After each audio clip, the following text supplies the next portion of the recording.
John Beverly, the Candyman, the businessman with a conscience, on LICMC.net radio every Saturday at 3 p.m.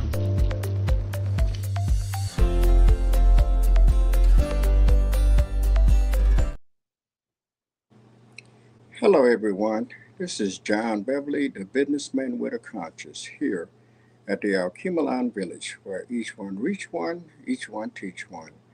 One brick, one building, one block at a time. And as we often say, people don't care how much you know until they know how much you care. And today, hopefully, I'll say something to encourage you to do better, to be a better you. And today, tomorrow is Father's Day, so I thought I would take the time out and kind of reminisce a little bit on my father and thinking about fathers and children's and the things that I see today. And hopefully that I could say something that would not only encourage the fathers, but encourage the mothers and the children's as well. And saying that, what I mean by that is I want hopefully I can encourage the fathers to be better fathers and the children to be better children and the mothers to be a better mother and give the father a chance.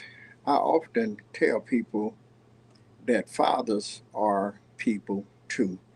And what makes me say that is that, I look at Valentine's Day, Swedish Day, Mother's Day, and I see the vendors on the side of the road with bears and flowers and T-shirts and just all kind of stuff, baskets for mom on Valentine's, Swedish Day, Mother's Day, or whatever the case may be. And I take my hat off and I commend the mothers because truly y'all do deserve it. Because in some cases, not only is mom trying to be a mom, she's also trying to be a dad too. So she's wearing two hats.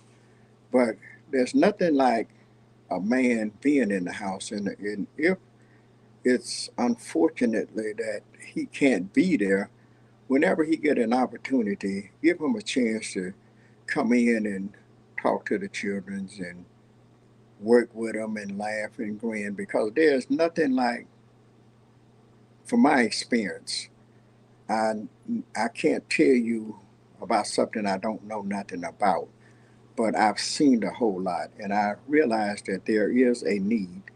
And here at the village, some of the men here have also played the role of a father to other children. We have tried to talk to them, we have tried to steer them in the right direction. In reminiscing, when I was coming up, my father, I saw him go to work, and those things stuck with me. I realized that dad went to work and he made a little money and he brought it home and he gave mom her allowance and he gave her the money to take care of the bills and do what needed to be done. And that was the man in the house, and that's what he did. And but when Dad came home, it made a difference. I mean, we were just so excited to see him, and the boys, he would throw us up in there and toss us around and wrestle with us, and the little girls, he would just give them a big hug. And I don't know how it made them feel, but I do know that now that I'm up in age now, and ever since I've been a father, I've tried to practice some of those things that my father did with me, such as wrestling with the little boys, my sons, and just sitting down having little talks with them and telling them how important it is to get an education and not only just get an education, but to be their own man, to earn a living. Because if you earn a living, you don't have to worry about a lot of other unnecessary things happening in your life, such in this, gang banging and all that kind of stuff. We did the best we could to try to steer them away from things like that, but they was faced with it. There were a couple times when they got into fights and what have you, but I would let them know that in some cases, sometimes people see that you come from a stable home and you seem to may even feel like you think you more or better than they are, but you're not. We are all, I would say, if not equal, we are just as important as the other. You know, we know more, no bigger, no smaller. I was taught that there's no big I's and little U's, and no big U and little I. So, on that note, we just try to practice what we teach. We teach it and we try to practice it. We try to show that love. We try to, my daughter, I call her daddy's girl. I got three of them, Sean, May, and Joanna. And I love on all of them. And they just, when they with me, look like it just makes their day. And I just really love and enjoy being a part of their life and sharing and caring and explaining to them as well as the men's that you have to earn a living. Nothing's free. If something's free, normally there's a catch to it. Uh, it happens every day, and it still happens. Different things is introduced to your children, so that's why it's important to allow the man in their lives to be that man. I would tell people, I talk to my wife, I say, sometimes I say, baby, I say, women help raise women and teach them how to be a woman, a lady, and do what she needs to do, how to cook and iron and do the different things as well as get a job. But men, we teaches the men how to take care of their family, how to love on their family, how to meet the needs in the family, that they're going to have to work for what they want. And if they work for what they won't have a problem in going to jail if you make an honest living. Because if you doing a 9 to 5 or whatever it is, 8 hours a day, you at the end of the week, you got a check coming. And hopefully it's enough that you can take and pay your bills and make groceries out of, put some gas in the car, and maybe even get you a little happy meal, and be able to treat your children every now and then. And what I would do when I didn't treat them or wasn't able to treat them, I would fix them little sandwiches. They used to love for me to cook for them. And whenever I would fix something, they called it a treat. When my wife cooked, it was just dinner. So when I cooked, whatever I did, it was like something with a twist to it. And they really enjoyed it. And I enjoyed it because I was, doing stuff to help them.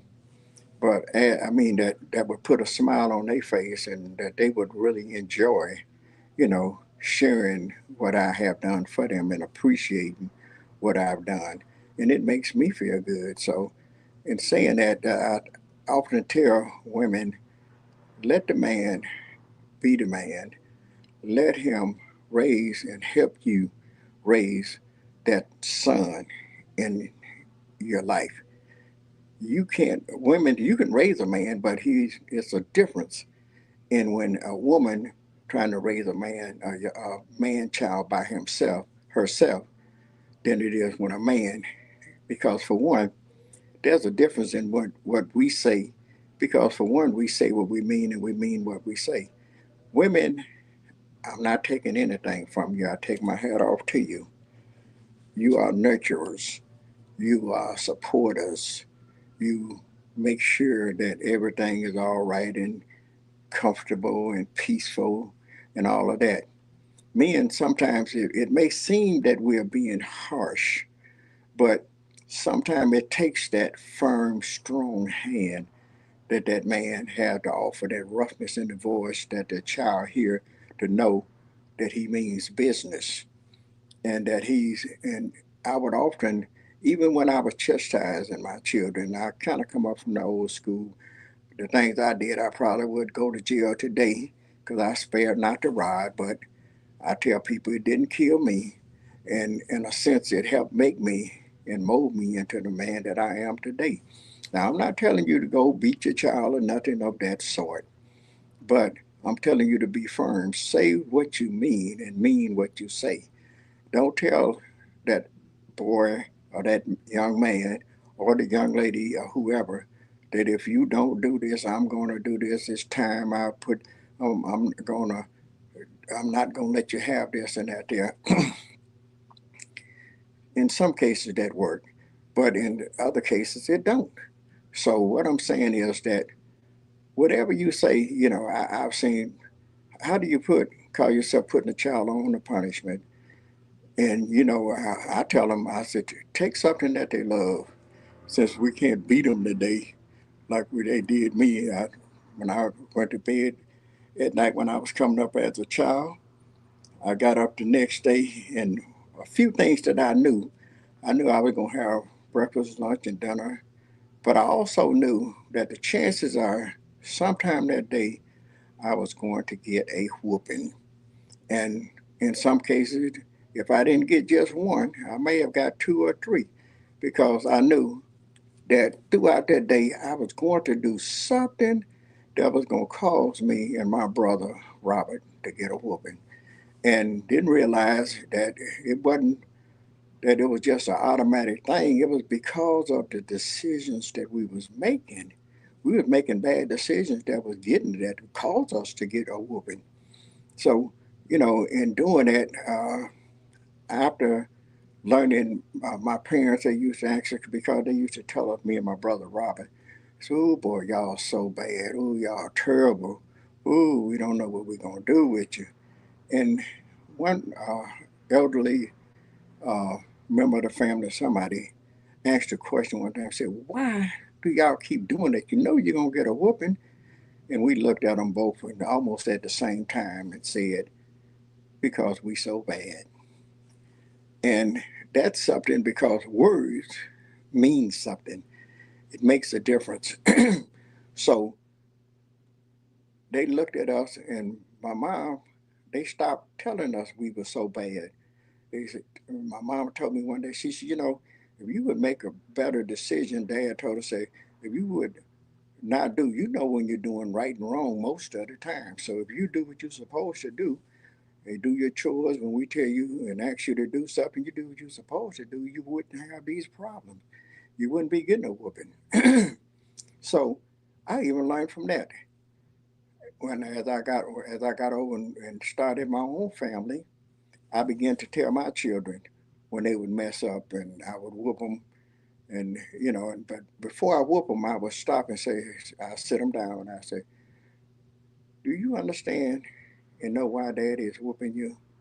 And they would look at me like, "Yeah, because I just did what I did." I said, "But did you know? Or did you even think about it before you did it?" The chances are it was a no. I said, "Well, if you would have thought about that and thought about that you was gonna get a whooping because you didn't have any business doing it, would you have done it?" They thought about it, and in some cases, depends upon what it is, you're gonna do it anyway and just suffer the consequences. But I found out when I started thinking about things before I do it and make better decisions before I did things, I got into less trouble. I began to get less whoopings. And sometimes even my children, they tell the story today because it got to a point that every time I got ready to whoop them about doing something, and it's slacked up. They stopped getting so many whoopings. They would, blame each other, blame the other one or whatever. But they used to tell me, say, Dad, can we just get the whooping? They got tired of hearing my mouth. They don't want to hear. They know they done messed up. They know they finna get a whooping. And there was another beating in a sense that they say with that lecture coming. Sometimes we don't want to hear it. But if you don't want to hear it, I mean, let's make the right decisions. So women, allow the man to be the man. Allow him to talk to that male child. Allow him to steer him in the right direction and do the best that he can with them. Allow him to be dad. You know, like I say, fathers are people too. every man is not a deadbeat dad. And even if you want to call him a deadbeat dad, give him a chance. It's a possibility. I mean, he don't have to be like that all his life. You never know when he have maybe learn better. And when you learn better, you begin to do better. So give him a chance to be the man that he need to be in your child's life. So hopefully I said something today that would encourage you, give you something to think about, to make you want to be better, do better, and perhaps talk to your children. And I mean, even young men, we need love. I enjoyed it and it made me feel good when my father hugged me and told me he loved me. My mama hugged me and told me she loved me. You know, that didn't make me no soft person. All of that had taught me how to love. It taught me that it felt good to be loved. So let's love one another and let's give each other a chance. So, like I say, hopefully I said something to encourage you. Thank you for listening to John Beverly, the businessman with a conscience, here at the Alkemalon Village, where each one reach one, each one teach one. One brick, one building, one block at a time. And as we often say, people don't care how much you know until they know how much you care. And we show that we care by the things that we do. Thank you and have a great day.